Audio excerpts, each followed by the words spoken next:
Hi everyone, welcome to my channel. I'm Kim, a fairly average mum, and today I thought I'd give you a catch up because I've had my operation. So let's get cracking.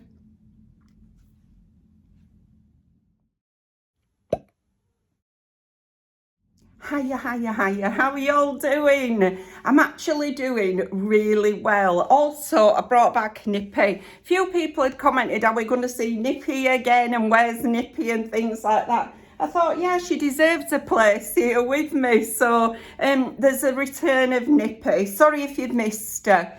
She was literally in this tub here. And when I cleared everything off when I was doing the minimising, she ended up getting cleared away. But yeah, she deserves a place there. So good old Nippy's back.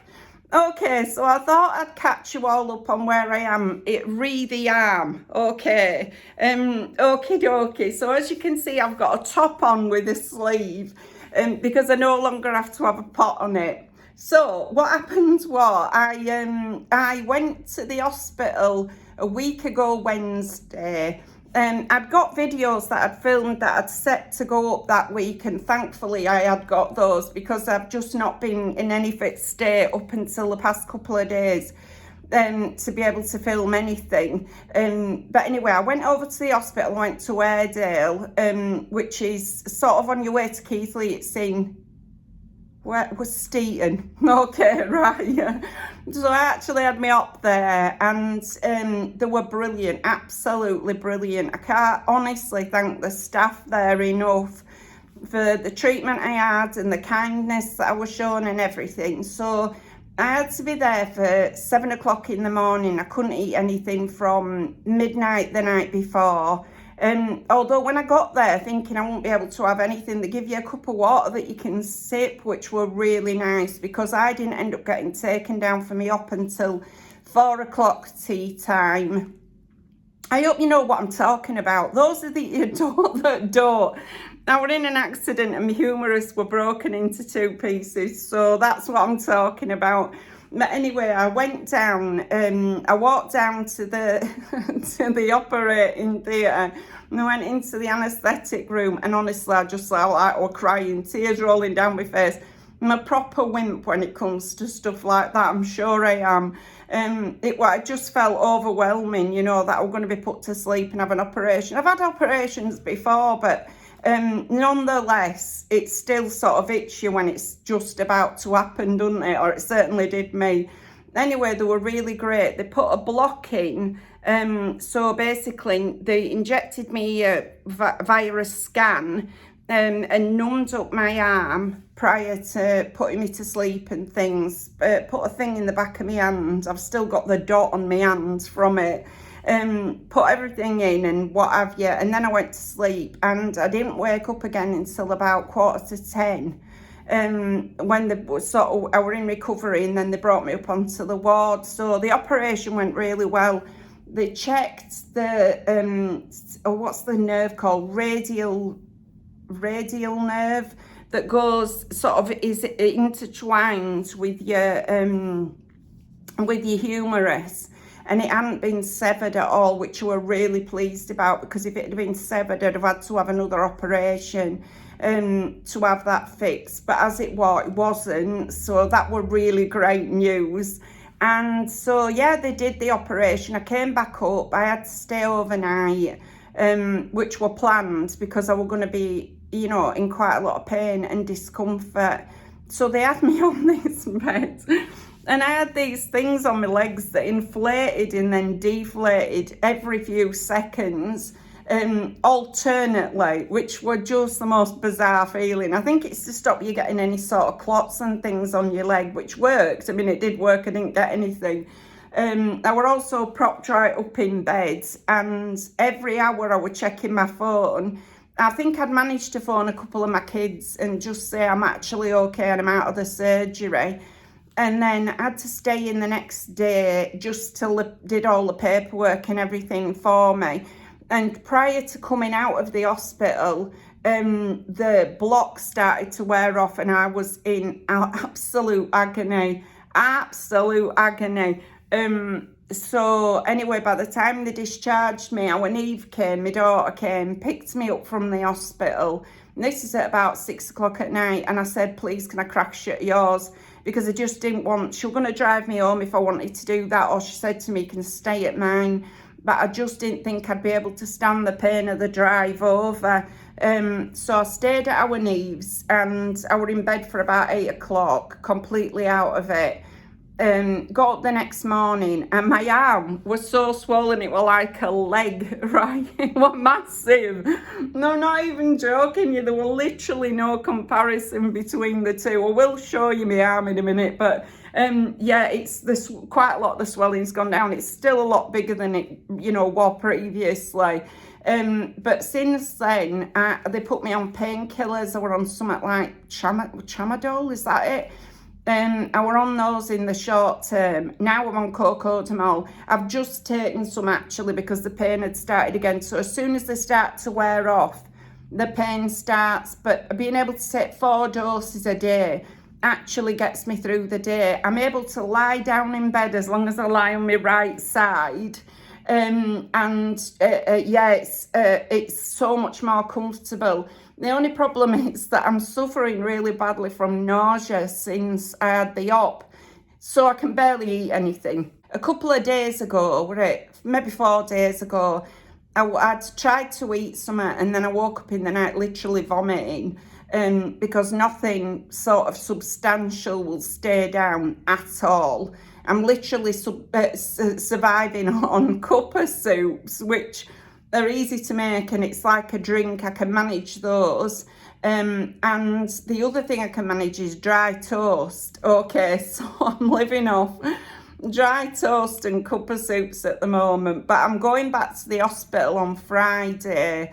And hopefully it'll have subsided by then. It gets better every day. I get less sick every day.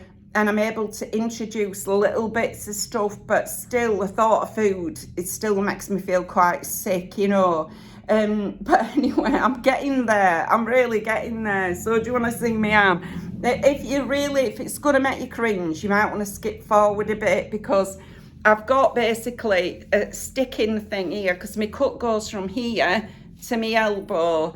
And I've got like a big plaster thing or a big band-aid thing over it with all the stitches underneath. But I'll briefly show you if, you know, for those of you that are interested. Like I say, skip it if you're not. It's pretty gruesome. So the top of my arm, let me roll this up, is still quite swollen, like I say. So this is some of the bruising that's coming out of my arm. And that, where's the top of it? It's up here somewhere. That is the thing that, you know, covers up all the stitches. These are obviously where it's bled under the plaster thing. I can lift my arm a bit now. Look at this, right? I can actually lift it, which is great. And I've got this wrist splint on it, which is helping because I've still got radial nerve palsy, which is a technical term for wrist drop. So if I take this wrist splint off, I take it off on a night time, and I've washed it a couple of times because the lady showed me how to take the rigid bit out of it to be able to wash it, because otherwise it gets really smelly. So I've washed it a couple of times in washing machine, but yeah, if I take it off, let me just show you. Right, this is my hand and I literally cannot lift it. I can't do that with it at all. I cannot lift my thumb, but I can now do that. This is me trying to do that, right? Okay, but that is a lot better than it was. I couldn't even do this previous to my operation, so it's getting there. I'm going for physio at some point. A week on Wednesday, I think I go for physio, is my first physio, to try and get this moving again. There is a chance that some of it may never come back, and that's the reality of the situation. And the surgeon, the consultant that spoke to me prior to my operation made that quite clear, that irrespective of whether they do the op or they don't do the op, there is a chance that there will be some lasting damage. I'm probably never going to be able to straighten my arm again like this. But as he pointed out, how many times do you have to do that in your life? You know, if there's still a bit of a bend to your arm, then that's, you know, that's okay. I can cope with that. I'm still very numb here. There's no feeling here at all. This whole bit here is completely numb, as is my thumb. That's completely numb as well. They're hoping that that improves. It can take 12 weeks for that to improve. So they are hoping that that improves and that I get some of my movement back in my hand. You know, there's a good chance to get some of the movement back in my wrist and in my hand. It may, like I said, it may never go back to how it was before, but I'm learning to live with that. You know, that's just a reality of the situation. And like I keep saying, it could have been so much worse. Mind if it had been my back. You know, if it had been my back and not my hands that got it, that would have been, you know, probably very debilitating. So I'm quite lucky it was just my arm and not anything else. But all in all, it's doing okay, you know, and I'm absolutely, like always, I'm absolutely determined it's not going to affect me. I haven't been to work since I had my operation because I've been using holidays to cover it because I can't survive on the sick pay that I get. Because I don't get formal sick pay, I just get statutory sick pay. Also, I've got these bells, I keep hitting them. If you can hear tinkling, it's this, right? It's not else. I've not got a bell around my neck, you know, like unclean or anything like that. But yeah, so I've used my holidays, but I'm intending going back on Tuesday. So obviously, it's bank holiday Monday. But I'm not going to be in baby room because as soon as I sit on the carpet, all the babies come and pile on, and I'm worried that my arm gets damaged, and my boss is worried that my arm gets damaged as well. So they're putting me in big room where you're more or less on your feet or sitting on a chair, you're above where the kids are, so the chances of me getting injured are that much smaller, and that's just going to be how it is until it's repaired enough, certainly until the stitches are repaired, you know, I've sort of fused my arm. I'm going to have to be in big room, but you know, it's a challenge. That's the biggest challenge out of it all. I can't do group time. I'm rubbish at group time because if somebody wants to go off and do something, I'm not one of them people that says, no, you've got to sit down. And that totally goes against the grain for me. I'm the sort of person that would say, yeah, you're bored, let's go do that then. You know, I'm going to find it incredibly difficult doing group anything because I'm too soft. I know I am. Can you be too soft with kids? I don't think so, you see. But maybe it's for sort of 4-year-olds, it is a bit sort of, I'll put it this way, I'm more suited to babies. You don't ever have to tell a baby off, do you? You know, because you never have to do those group times. They either join in or they don't, and I'm happy with that. So that's my biggest challenge at the moment. A few other people have asked me about whether I've been in touch with the bus company or solicitors and things like that. I'll be honest, I've only just sent the email to the bus company. I did ring them, and the lady that I spoke to, really nice, and she said, could you put it in an email to us? But I've got my bus ticket from when it happened, so I know all the details, and they'll look on their cameras. And if they think they're liable, which is anybody's guess, I can't see how they can think they're not, but anyway, maybe they will think they're not. They'll send it to their insurance company for them to assess. So that's in the pipeline. I've done that now. So I'm feeling relieved that I've actually formulated an email and sent it. And I'll just let you know as and when I hear anything. But I just wanted to bob on and say hiya and just give you an update. I've got loads of videos coming up that I'm intending filming. Some I'm filming today, and then I'm going to do some more filming tomorrow so that I've got some content to go up and things while I'm back at work. So yeah, look out for upcoming videos. I've got quite a few hauls actually. It's a thing, isn't it? Once you're off work, that's it. See, looking online at things that you might quite fancy buying. I've not been out much, in all honesty. I've just been going out for a coffee in the local sort of village here. And yeah, I've just done that sort of on the daily to get myself some fresh air.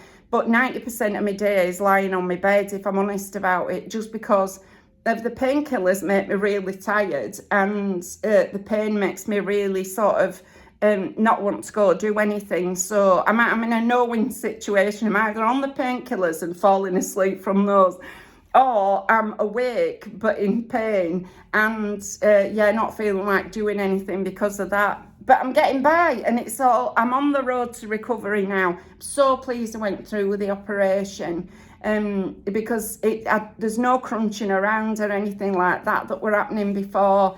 And I know that my radial nerve is actually okay, and not severed, and it's unhooked from all the nonsense that were going on in there. So, which is possibly what took the time, sort of, because it were between the break and getting sort of squashed between the two bits of bone.